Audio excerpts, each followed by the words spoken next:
మిత్రులందరికీ నమస్కారం. ధర్మ విశ్లేషణ ఛానల్కి మీ అందరికీ స్వాగతం. ఇవాళ మనం అష్టాదశ పురాణాల గురించి తెలుసుకుందాం. అష్టాదశ పురాణాలు ఏంటి, వాటి పేర్లేంటి ఇప్పుడు మనం తెలుసుకుందాం. మొదటిగా బ్రహ్మపురాణం, పద్మపురాణం, విష్ణు పురాణం, వాయు పురాణం, శ్రీమద్ భాగవత పురాణం, నారద పురాణం, మార్కండేయ పురాణం, అగ్ని పురాణం, భవిష్య పురాణం, బ్రహ్మవైవర్త పురాణం, లింగ పురాణం, వరాహ పురాణం, స్కంద పురాణం, వామన పురాణం, కూర్మ పురాణం, మత్స్య పురాణం, గరుడ పురాణం, బ్రహ్మాండ పురాణం. అయితే ఈ అష్టాదశ పురాణాలన్నీ కూడా మహావిష్ణువు నుంచి ఉద్భవించినవి. అయితే ఈ అష్టాదశ పురాణాల్లో మొదటిది బ్రహ్మపురాణం. బ్రహ్మపురాణం అంటే అందరూ బ్రహ్మదేవునికి సంబంధించి అనుకుంటారేమో, కానీ కాదు. సాక్షాత్తు విష్ణుమూర్తి యొక్క శిరస్సు నుంచి ఉద్భవించిందే ఈ బ్రహ్మపురాణం. అయితే ఈ బ్రహ్మపురాణం వినడం వల్ల ఏం కలుగుతుంది అంటే ధర్మాన్ని చేసినటువంటి ఫలితం కలుగుతుంది. ధర్మం అంటే ఏంటి? ధర్మాన్ని ఆచరిస్తే మనకేం లభిస్తాయని అడగచ్చు.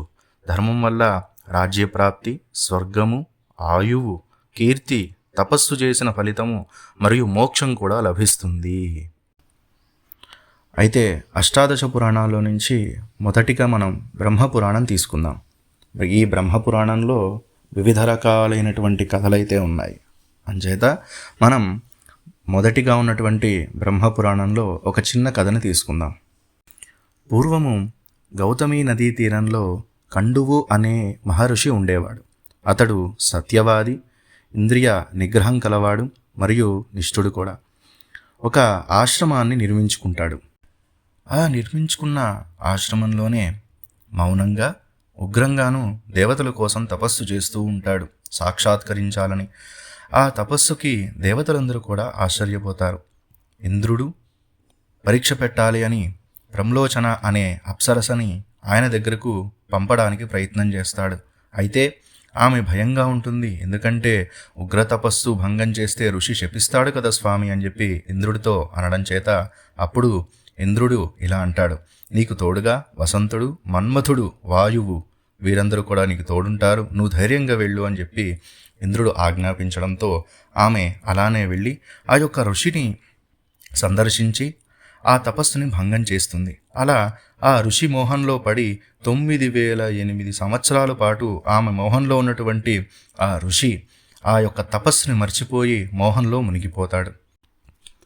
అలా అన్ని సంవత్సరాలు పూర్తయిన పిమ్మట ఒకనాడు ప్రాతకాలమే లేచి, సూర్యోదయం ముందే లేచి సంధ్యావందనం చేసుకుందామని హడావిడిగా ఆశ్రమాన్ని నుంచి బయటికి వెళ్తున్నటువంటి మునిని చూసి బ్రహ్మలోచన అంటుంది, స్వామి మీరు ఎక్కడికి వెళ్తున్నారు అని చెప్పి అడగగా ఆయన నేను సంధ్యావందనం చేసుకోవడానికి వెళ్తున్నాను, అయినా నీవు ఎవరు, ఎందుకు ఇక్కడికి వచ్చావు అని చెప్పేసి ఆ ముని ప్రశ్నిస్తాడు.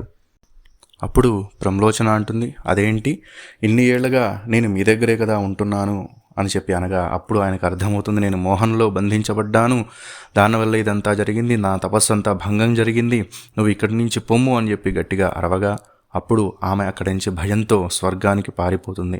ఇక ఆత్మశుద్ధి కలగాలి అని చెప్పి పూరి జగన్నాథ స్వామి గుడికి ప్రయాణం చేస్తాడు ఆ ముని. అలా ప్రయాణం పూర్తయిన తర్వాత ఆ పూరి జగన్నాథ స్వామి దేవాలయానికి చేరుకొని దక్షిణ దిశగా ఉన్నటువంటి సముద్రంలో కూర్చొని చక్కగా తపస్సు చేసుకుంటాడు. అలా తపస్సు చేసుకోగా స్వామి ప్రత్యక్షమవుతారు. నాయనా నీ యొక్క తపస్సుకి నేను మెచ్చితిని, నీకు ఏ వరం కావాలో కోరుకో అని చెప్పి అనగా స్వామి నాకు మోక్షం కావాలి స్వామి అని చెప్పి స్వామివారిని అలా ప్రార్థిస్తాడు. వెంటనే స్వామివారు మోక్షాన్ని ఇస్తారు. అంచేత ఈ యొక్క కథ సారాంశం ఏంటంటే మోహంలో పడితే దైవాన్ని కూడా మర్చిపోతారు అని చెప్పి ఈ యొక్క బ్రహ్మపురాణంలో ఒక చిన్న కథ రూపంలో చెప్పబడింది.